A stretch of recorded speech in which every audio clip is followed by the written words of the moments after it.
Welcome to Whiskey Wednesday, where we drink the finest whiskey and argue the most important topics on the internet. Because if there's one thing that the internet does a lot more, it's telling people they're wrong and arguing. We may not really care about this topic, but we're gonna die on this hill. So hear us out. Let us know which one of us is wrong. No, it's not me, it's him.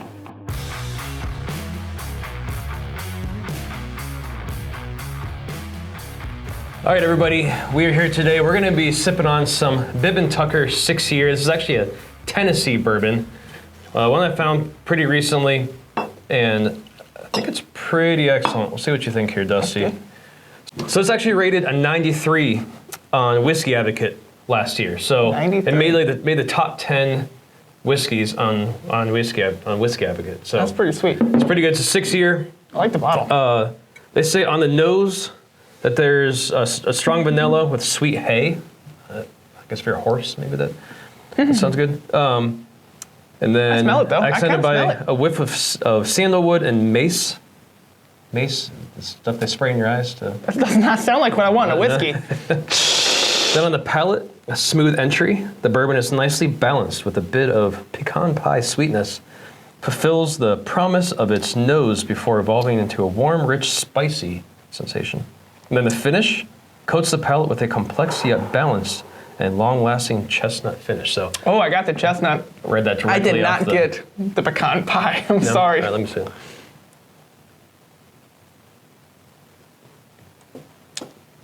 It's not as much vanilla as what the Bland's had No. last week. Blanton's That- here with vanilla. The This vanilla is like, up front was definitely. Yeah. I definitely get the spiciness. ooh, yeah, it's got some nip. I like the spiciness to it. Now feel right now, that chestnutty, kind of Yeah. get that nutty feel. That's good. Yeah. Yeah. If I'm going to try to shoehorn another name of a bourbon into what we're talking about today, Oh dear. Oh gosh. I'm really Here it gonna. comes. I might hurt my back on this one. So today we're going to be talking about appendix carry versus hip carry, Yeah. and this is Bib Tucker. Oh gosh. You tuck in when you carry. Jeez, Right? dude. No. I told you it's gonna hurt my back. I gotta drink this. Get down. I can't handle this today. That's nice. I actually do like this. Yeah, that's good. It's only 93 proof, so it's not. Yeah, it doesn't have as much. It's not gonna punch you in the throat. Yeah, that's good. It's good. All right, so I thought we could each kind of go through real quick. Yeah. Give our sides quickly, and then we'll kind of talk about this quickly. We're gonna try to. The last few videos have gotten kind of lengthy. It's easy for us to just get into talking. Yeah. So we're gonna do our best to try to keep this one Short. maybe even half as long. We'll see. Yeah, short, sweet. All right, you want to start? I think I started last time. Yeah, I'll give it a shot. Okay, so I have a few points here. My three main topics are I think it's more comfortable. So hold on. Which side are you? Oh, yes. So I'm the appendix side. I think appendix inside the waistband is significantly better. It's false. It's not false. It is correct. So the reason why I think this is appendix is more comfortable. It's faster. It's way safer in my opinion. And it's generally easier to keep control of your gun. So I'm going to go through that a little more detailed. See, I think the appendix carry is more comfortable for my body type.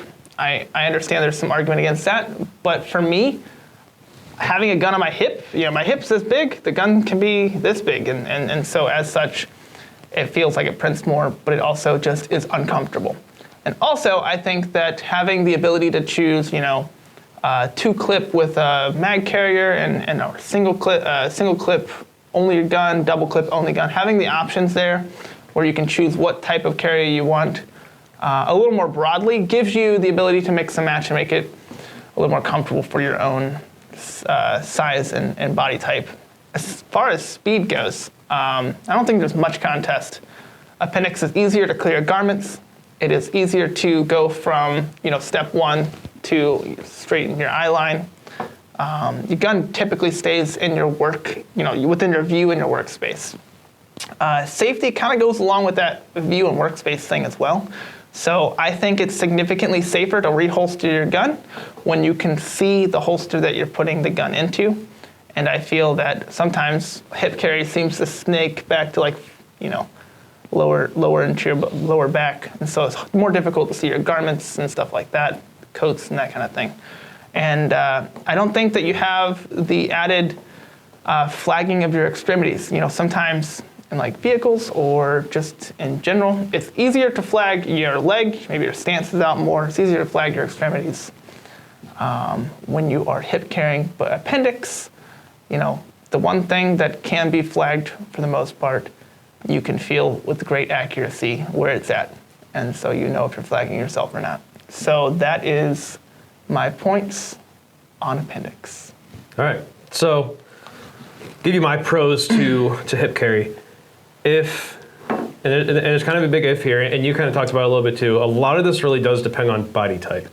But I'm going to speak from my perspective with my build, deal with a little bit of a COVID gut, and working on that. But so what I've found is that it is more comfortable for me to be on the hip than in my appendix. When it's on my hip, I can bend over. You could fold me in half, and I'm not gonna feel a gun jabbing into my body, into my balls, or wherever. Right? It's on my hip. Balls. It's out of the way, so it's more comfortable and gives me more movement. Safety. So you say it's safer to point a gun at your balls. I say it's safer to point a gun at nothing when I reholster. So if I reholster on my hip, as long as I'm not pointing the gun, I'm not canting in at myself, which you can do no matter where you carry. You shouldn't be putting your gun in at an angle and down. It should be straight in. If my gun's on my hip, and you brought up car, being in a car. If I'm in a car, my holster is on my hip, and for some reason, if I have my finger in my trigger guard when I go to put my gun in, I'm going to shoot my car. I'm not going to shoot my butt. I'm not going to shoot my leg or anything, and that's as long as I don't come in at an angle. So you can't really argue that hip is more dangerous than pointing your gun at your balls when you're going to reholster. And this might be one of the biggest pros for me to carrying on the hip. I think all those other things you can kind of work around, maybe get used to. But if you're somebody who trains, and if you go back and watch the first episode, I actually don't know if we brought this up as a point, but we should have. If you are somebody who trains OWB on your hip, Right. then going to hip carry for concealed is going to be a much more similar movement to go for your gun than going for appendix if you train a lot on hips. So if you're somebody who, if you're law enforcement or something, especially, and you work with your gun on your hip, then going for concealment on your hip is going to be a little more of a seamless transition. Interesting. All right, so now that we've established that I'm right, thank you guys so much for watching. Oh, no. What? First of all, I will say, I do agree with your law enforcement thing. You should translate. If you're going to do this, you probably should continue to draw from your hip concealed just because, the motions are basically the same. I'm going to give you that. At the very least, train both. Yeah, I think we go back to our episode 1. That all comes down to training. Train how you carry. Yeah, that's what I think. At least, if you're going to be concealed hip and you'll carry for work outside the waistband, that's A-okay. I'm all for that. Okay. However, nobody cares about what we agree with. I would like to know how you're pointing a gun at your balls when you're in a pin. Do you just shove it mid-core and pop it on top of the nuggets? All right, so let's talk about this a little bit. Because that's not what's happening over And I'm here. going to need some of you guys to use your mind's eye, especially if you don't carry appendix. But I carry appendix. I have my holster to the right side of center. Right? Yeah. So my barrel is lined up with Richard, my right ball. Yeah. Man, I don't advise that. So when I holster, so if I took my gun out and I look into my holster, I don't see through to my pants, I see to body parts. So the only way that you could really, so let's say that your holster was down below all your body parts. Sure. The only way to make sure that you don't flag yourself is if you take your gun, follow your right leg, out from your right leg, so you're not flagging it, straight back and then straight down, just to make sure that you don't come down and flag the left or right or anything. Disagree. You bring your gun back in just like you put it out, turn it, put it in. Okay, but when you turn it and come straight down, Yep. you can't tell me that there's not a chance sometimes. There's always a chance. There's a chance when you go hip, right? Because No. you can accidentally just have it a little flagged on your I have ankle. 180 degrees all this way, unless it's you, which I don't care if I shoot you anyway. So unless it's out this way. Not true at all. If I come down, I come out Okay. and straight into my holster, I'm not flagging So a you're single saying thing. if you're meticulous, you cannot flag yourself. What I'm saying is if I'm meticulous. I have to be less meticulous because No. I have all this area. No, first of all, the holster sits in your here's your body. Holster should sit in your pants like this. All right. Okay? That way. We can argue this until our face is blue. You guys let us know which one of us is right on the safety aspect. All right, next thing. Concealment. Now, so I did a little bit of crowdsourcing before we came in to do this. In full transparency, I carry Appendix 2. I prefer Appendix for a lot of reasons, even though I'm arguing for you hip guys here. So I asked on social media, why, for those of you who carry on the hip, why do you choose to carry on the hip?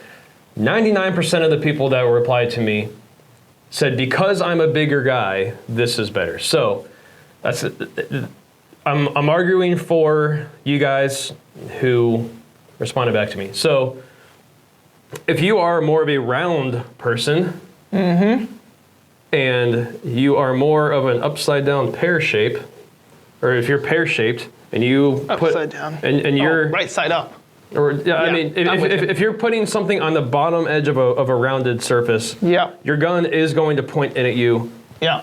And hence, there comes some of the safety issues that we were talking about. I'll give you that. Your gun is not straight down; it is pointed in it. It's pointed in at you, and with that, if it's on the front of you, this gun's pointed out. It makes concealment more difficult.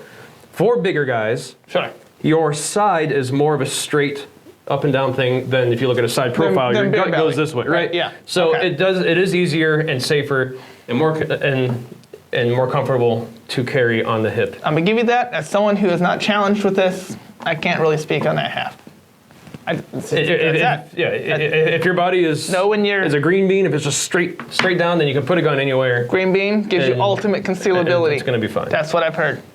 So concealment can be better for your body type and for the comfort. And I will actually, I think I can actually make an argument here that hip carry. So when I started carrying, I carried on the hip. That's just because you didn't know anything. I probably didn't know any different, but also it just made that my hands is on this side, so it just made sense to have it by my hand here. I didn't know the whole kind of defensive posture and everything that I could be in that case.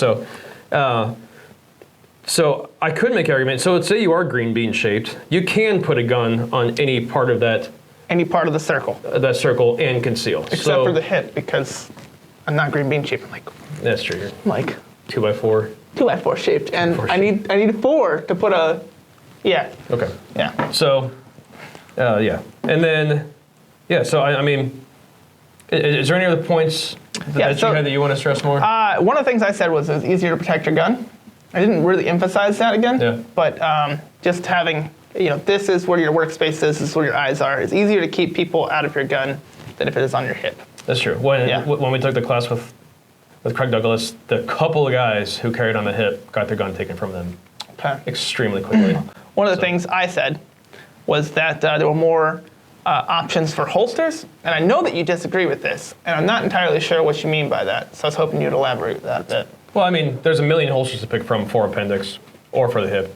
Okay. So what is it about Appendix holsters that gives you more to choose from? Like, I think there's more styles, not necessarily more holster types, like holster manufacturers. You mean configuration? Yeah, So yes, configurations is a good word for it. You can have your gun only, you can have your gun with the mag, you can have your gun with the tourniquet, whatever, but you can also have one clip, multiple clips on the single gun.